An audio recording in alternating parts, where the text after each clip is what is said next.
Hello and welcome to study with me. आज हम लोग जो है वो 30 जनवरी और 31 जनवरी के करंट अफेयर्स को साथ में कंबाइनली इसको कवर करेंगे। ठीक है, तो आइए बिना किसी देरी के आज के जो करंट अफेयर्स है उसको हम लोग कवर कर लेते हैं। ठीक है, तो पहला जो आज का टॉपिक है वो है India Oman to hold 10th joint military corporation committee. क्या है ये 10th joint military corporation committee India और ओमान के बीच में, देख लेते हैं। ये ओमान का आप लोकेशन देख सकते हैं मैप में, ये है ओमान। ओमान के बगल में है सऊदी अरेबिया, इधर है यूएई, इधर हो जाता है ईरान, इधर पर्शियन गल्फ हो जाता है, ये अरेबियन सी है। ओमान की कैपिटल है मस्कट और दुकम। ठीक है, देखिए, joint military corporation committee is the highest forum of defence engagement that provides guideline to overall framework of defense exchanges between the two sides. Two sides मतलब एक तरफ एक कंट्री, दूसरी तरफ दूसरी कंट्री। तो इसमें डिफेंस एक्सचेंज जो होता है इसमें ये गाइडेंस प्रोवाइड करता है ओवरऑल, और ये एक हाईएस्ट फोरम है डिफेंस एंगेजमेंट को लेकर। ठीक है, दो पार्टी के बीच में। ठीक है, डिप्लोमेटिक रिलेशंस जो स्टेब्लिश हुआ था वो 1955 में हुआ था, और रिलेशनशिप जो अपग्रेड हुआ था तो स्ट्रेटेजिक पार्टनरशिप के लिए वो 2008 में हुआ था।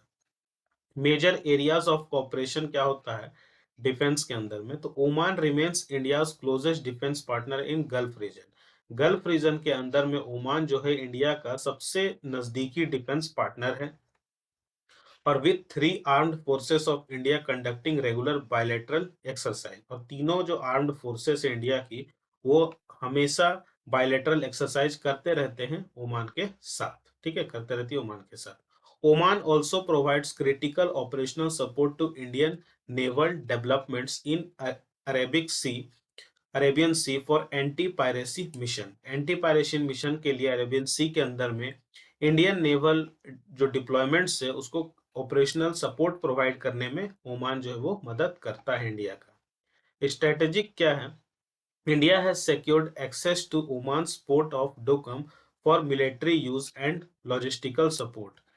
इंडिया ने सिक्योर कर लिया है ओमान का एक पोर्ट है दोकम में, ये दोकम है।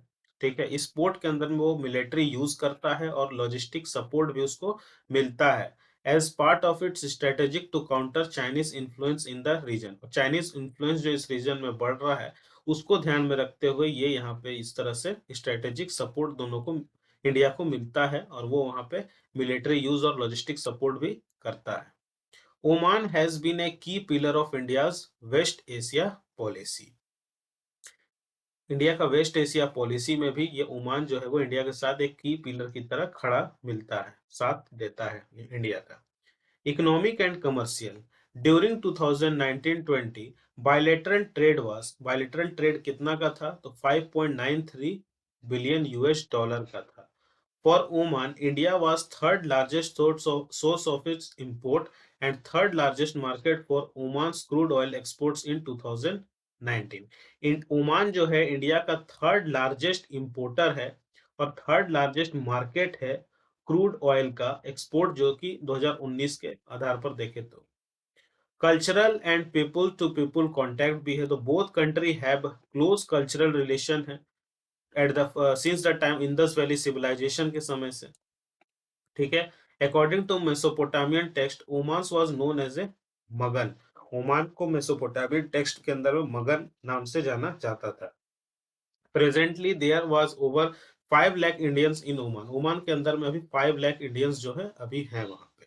ठीक है, तो आई होप ये वाला टॉपिक आपको क्लियर हुआ होगा। बढ़ते हैं आज के हमारे नेक्स्ट टॉपिक की ओर, जो कि है 2021 saw 20% jump in prisoners on death row to 488। ठीक है, क्या है ये, यानी प्रिजनर के डेथ में जो जंप हुआ है 21% का देखा गया है, 488 तक पहुंच गया है 2021 के अनुसार। According to the recent report 2021 saw highest number of prisoners on death row since 2016 के कंपैरिजन में देखें तो 2021 का जो डेटा है उसमें प्रिजनर का जो डेथ है वो बढ़ा है। Also a increase of nearly 21% from 2020 और 2020 अभी कंपेयर करें तो ये 21%।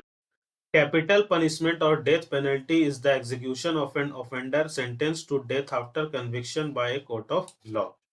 As per Human Rights Organization Amnesty International estimates, 142 countries have either abolished death penalty in law or in practice. Amnesty international के अनुसार ये बोला गया है कि लगभग 142 कंट्री ने डेथ पेनल्टी यानी कि मौत की सजा को खत्म कर दिया है, एबॉलिश कर दिया है। अब वहां पे डेथ मतलब मौत की सजा नहीं दी जाती है और वो प्रैक्टिस में भी अब नहीं है। ठीक है, लेकिन इंडिया में अभी भी ये चल रहा है। आर्ग्यूमेंट्स हुए हैं कुछ in favour of capital punishment को लेकर। पहला है retribution. It states that real justice requires people to suffer for their wrong doing and to suffer in a way appropriate for crime. Deterrence effect on potentially violent offenders for whom threat of imprisonment insufficient restraint. Closure and vindication. It is often argued that death penalty provides closure for victims' family. ठीक है, कुछ arguments इसके favour में दिए गए हैं और कुछ इसके अगेंस्ट में भी है। अगेंस्ट में क्या है वो देख लेते हैं कि capital punishment is vengeance rather than retribution और as such in morally dubious concept. Human life is contributed to be valuable thing and even offenders is that worst case should not be deprived of their right to life. Death penalty only leads to brutalization of the society as well as state's relations with its citizens. देखिए, कुछ लोग जो है इस punishment के मतलब capital punishment के favour में है, कुछ लोग इसके अगेंस्ट में है।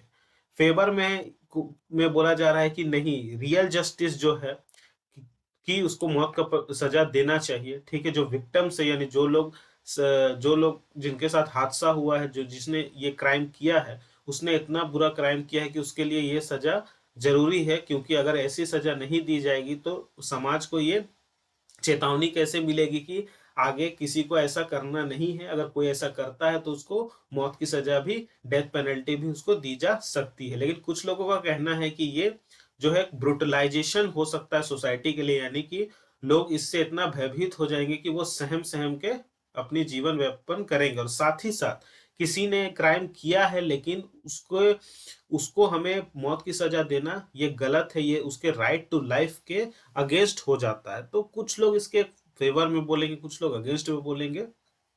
तो लेट देम कोर्ट और let them law to decide. Okay, कुछ इंपॉर्टेंट जजमेंट्स भी देखते हैं और provisions related to capital punishment. पहला है Bachan Singh versus state of Punjab 1980 का। ठीक है, नेक्स्ट है Kehar Singh versus union of India 1989। उसके बाद है भगवान दास वर्सेस स्टेट 2011। उसके बाद है Shatrughan Chauhan versus union of India 2014। और लॉ कमीशन जिसमें that death penalty been abolished for all crimes other than terrorism related offenses and ragging वाले। लॉ कमीशन ने बोला था रेड डेथ पेनल्टी को खत्म कर देना चाहिए सभी क्राइम से, सिर्फ टेररिज्म को छोड़ के। अगर कोई टेररिज्म करता है यानी देश के साथ गद्दारी करता है, सिर्फ उसी को ऐसी सजाएं देनी चाहिए। ठीक है, तो इस तरह के कई सारे जजमेंट्स भी है जो आप रेफर कर सकते हो अपने आंसर राइटिंग में। आई होप ये वाला टॉपिक आपको क्लियर हुआ होगा। बढ़ता हूँ आज के हमारे नेक्स्ट टॉपिक की ओर, जो बहुत ही इंपॉर्टेंट होने वाला ये है यूक्रेन क्राइसिस को लेकर। Ukraine crisis, India calls for peaceful resolution. Ukraine कहाँ है देख लीजिए, ये है रशिया, रशिया के ही पास में है ये यूक्रेन, और यही है ये क्रीमिया वाला रीजन। ठीक है, ये रशिया से अगर रिलेट करें तो रशिया का जो है वो इसी रीजन को लेकर हमेशा भगजग होते रहता है। ये है ब्लैक सी, इधर है रोमानिया, इधर है पोलैंड, ये है बेलारूस, ये है मॉस्को और ये है यूक्रेन। ठीक है, मैप को हमेशा रेफर किया कीजिए, थोड़ा सा पॉइंट ऑफ व्यू क्लियर होता है। यूक्रेन का क्या क्राइसिस है देख लेते हैं, इंडिया का क्या कॉल है इसके पीस रेजोल्यूशन को लेकर। तो India called for a peace resolution of situation through sustained diplomatic efforts for long term peace and stability in the region and beyond. India ने बुलाया है पीस रिजोल्यूशन सिचुएशन को देखते हुए थ्रू सस्टेन जो डिप्लोमेटिक इफोर्ट्स हुए हैं long term piece को लेकर और स्टेबिलिटी को लेकर इस रीजन में। ठीक है, टेंशन जो है वो है यूक्रेन और रशिया के बीच में। Both former Soviet states escalated in the late 2013 से है ये। Political and trade deal with European union, जो पॉलिटिकल और ट्रेड डील होता है यूरोपियन यूनियन को लेकर, उस चक्कर से 2013 से जो है ये दोनों के बीच में टेंशन चल रहा है। एक और भी बहुत बड़ा एक कारण है जो कि 2014 से हो रहा है, रशिया एनेक्स्ड क्रीमिया। रशिया ने जो है वो क्रीमिया को अपने साथ मिला लिया, एनेक्स कर लिया, उसको कब्जा कर लिया है। And autonomous peninsula in southern Ukraine, जो यूक्रेन का ही सॉर्दर्न हिस्सा था, उसको रशिया ने कब्जा कर लिया। तो इसके चलते भी यूक्रेन और रशिया के बीच में टेंशन चलता ही रहता है। ठीक है, तो रिसेंट टेंशन जो बिगिन हुआ है वो दिसंबर 2021 में हुआ है, when Russia issued a set of demand, जब रशिया ने एक डिमांड रखा यूक्रेन के सामने, including a ban on Ukraine entering the North Atlantic Treaty Organization and reduction of NATO troops and military equipments in Eastern Europe. यानी Eastern Europe में जो NATO troops है उसको रिडक्शन के बारे में, और यूक्रेन का जो बैन है, इंक्लूडिंग अ बैन, यूक्रेन के ऊपर जो बैन है इंटरिंग नॉर्थ, जो नाटो के ऊपर, नॉर्थ अटलांटिक ट्रीटी ऑर्गेनाइजेशन के ऊपर, इसको लेकर डिमांड रखी गई है। US and other NATO allies rejected that this demand, US ने और नाटो ने इस डिमांड को रिजेक्ट कर दिया। और Russia's and west interest in Ukraine क्या है ये देख लेते हैं।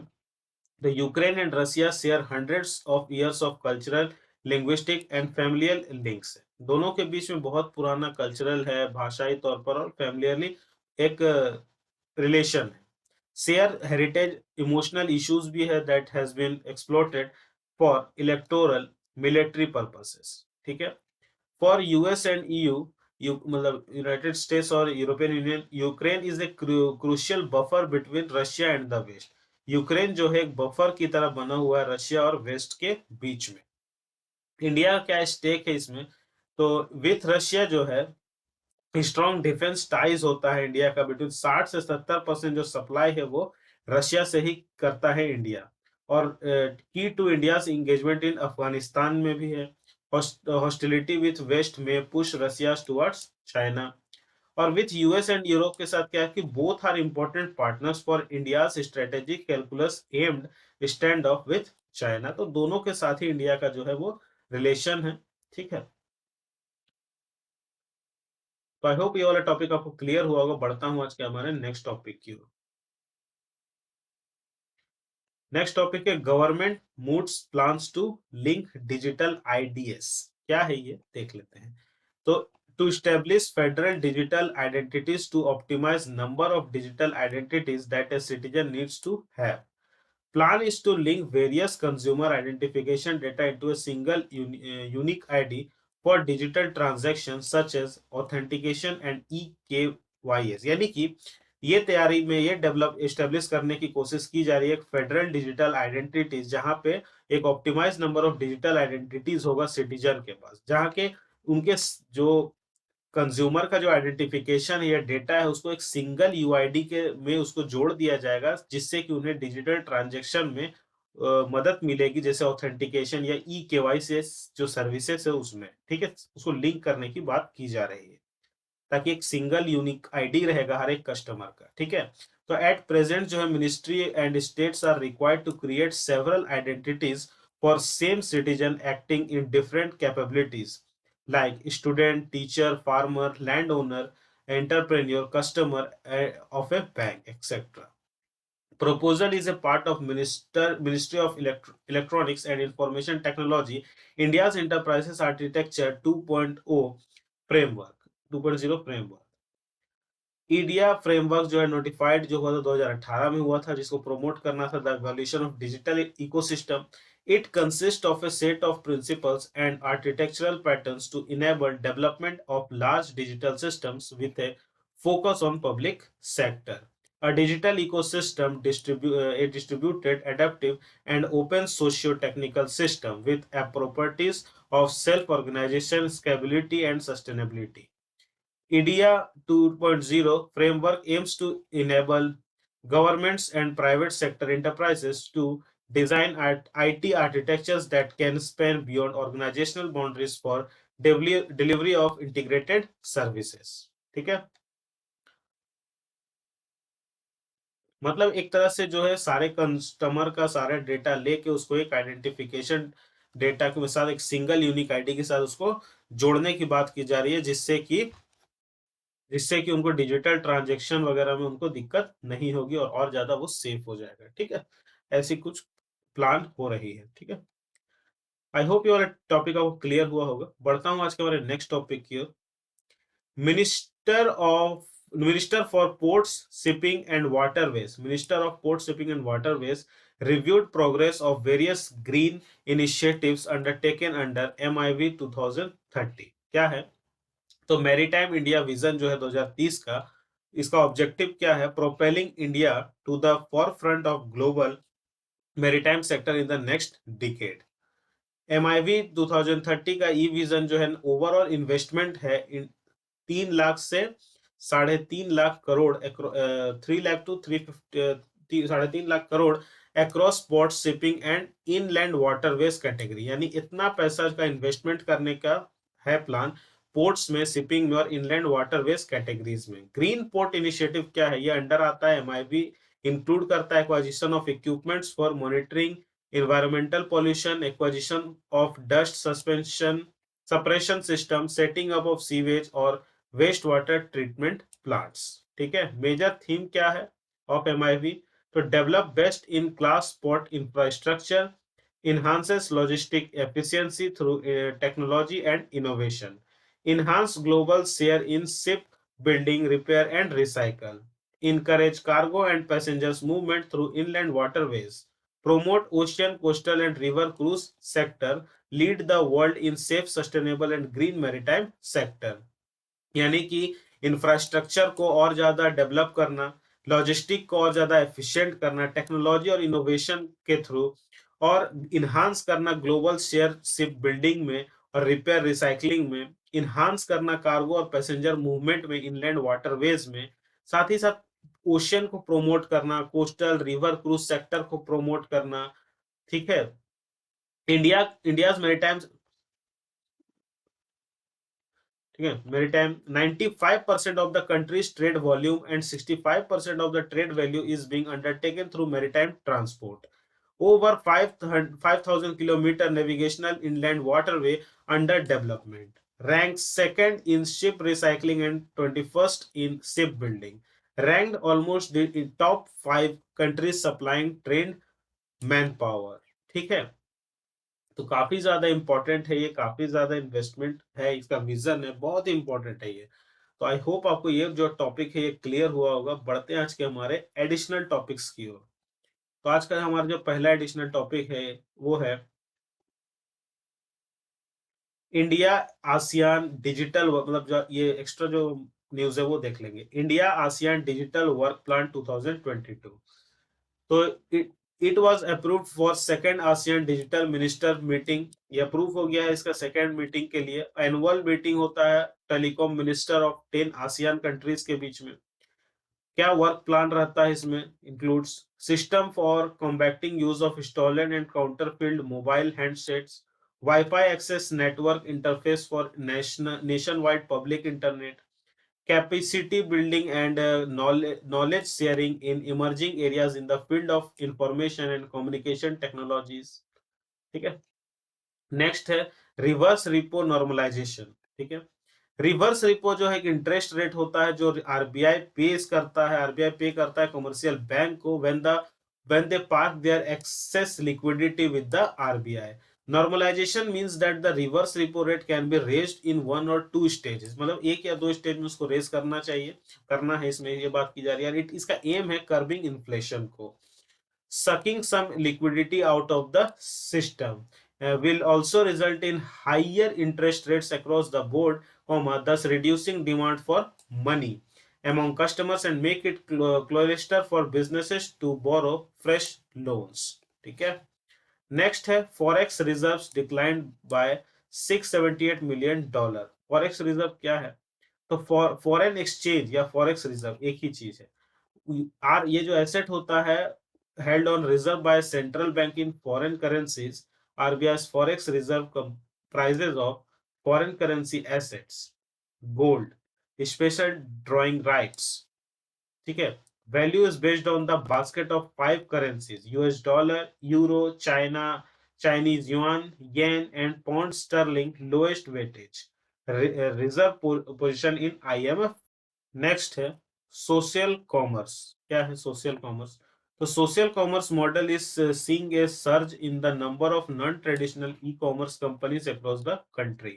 Social commerce is the process of selling products directly on social media. Social commerce का मतलब होता है ये एक नॉन ट्रेडिशनल ई कॉमर्स होता है जहां पर प्रोडक्ट को सेल किया जाता है डायरेक्टली सोशल मीडिया मीडिया में। इसमें कनेक्ट किया जाता है बायर और रीसेलर को, और ये यूज होता है सोशल मीडिया चैनल के through to aggregate demand. Typically include unbranded और lesser known brands that are bought by the reseller for their marketplace. ठीक है, मतलब सोशल मीडिया के थ्रू आप किसी चीज को बेच रहे हैं, ऐसे प्रोडक्ट भी बेच रहे हैं जो ब्रांडेड थोड़े कम है या फिर ब्रांडेड ही नहीं है। ठीक है, तो ये इसमें जो है वो बायर और रीसेलर जो है ये इसके बीच में कांटेक्ट होता है और ये प्रोडक्ट बिकता है। ठीक है, नेक्स्ट है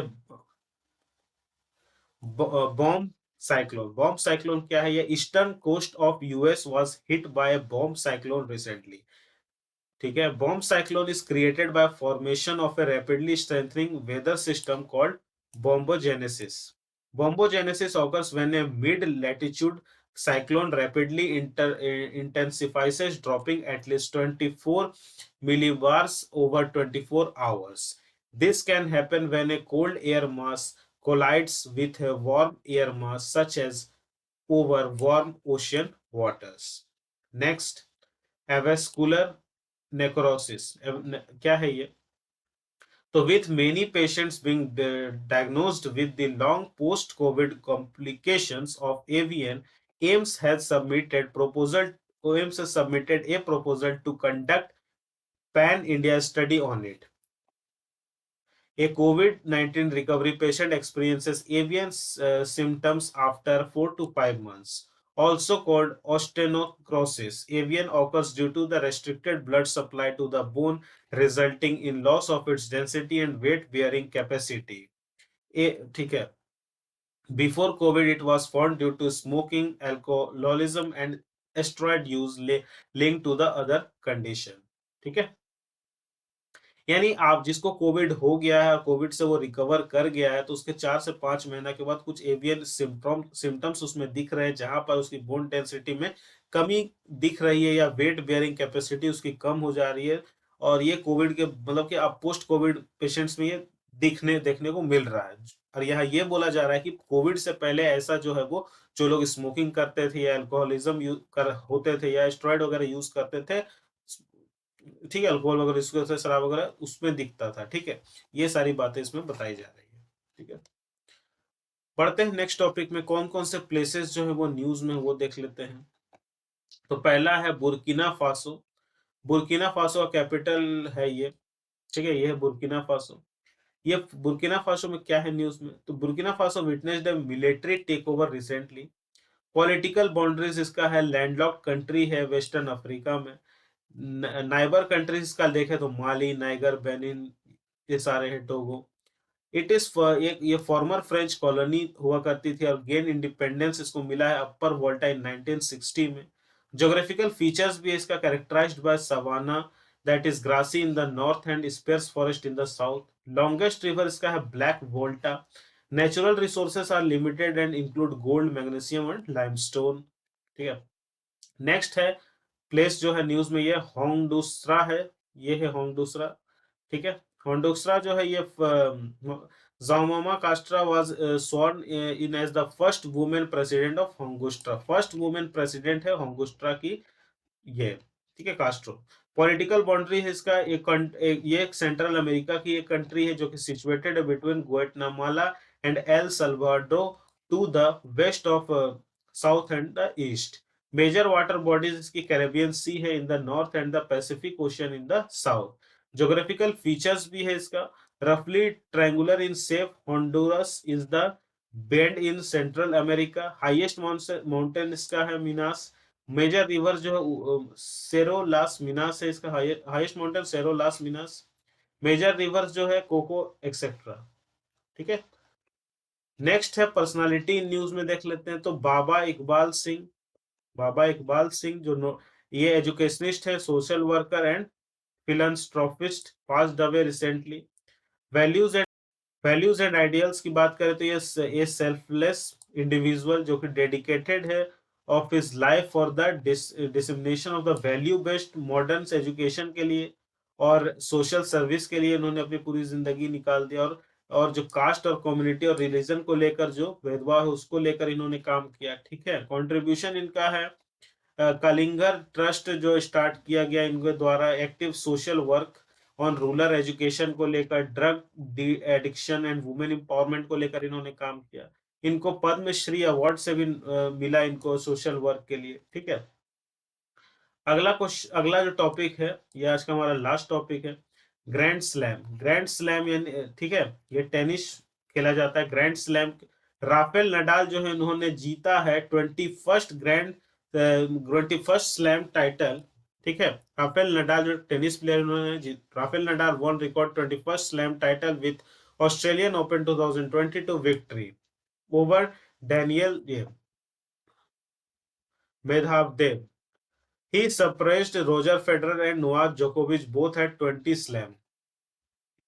In tennis, the term Grand Slam refers to the accomplishment of winning all four major championships, the Championship of Australia, France, Britain, and United States, the same calendar season. Grand Slam is commonly misused to describe any one of the four major tournaments. ठीक है, I hope आज का current affairs का session आपको पसंद आया होगा। ये 2 दिन का था, 30 और 31 दोनों ही दिन का मैंने यहाँ कंबाइन करके कवर कराया है, 30 का और 31 का दोनों का। ठीक है, तो वीडियो पसंद आता है तो वीडियो को लाइक करिए, शेयर करिए, चैनल को सब्सक्राइब करिए और सब्सक्राइब करने के साथ साथ बेल आइकन को जरूर दबाइए ताकि हर वीडियो की नोटिफिकेशन आप तक सबसे पहले पहुंच सके, सबसे पहले मिल सके। मिलता हूं आपसे नेक्स्ट लेक्चर में, तब तक के लिए जय हिंद, जय हिंद, जय हिंद।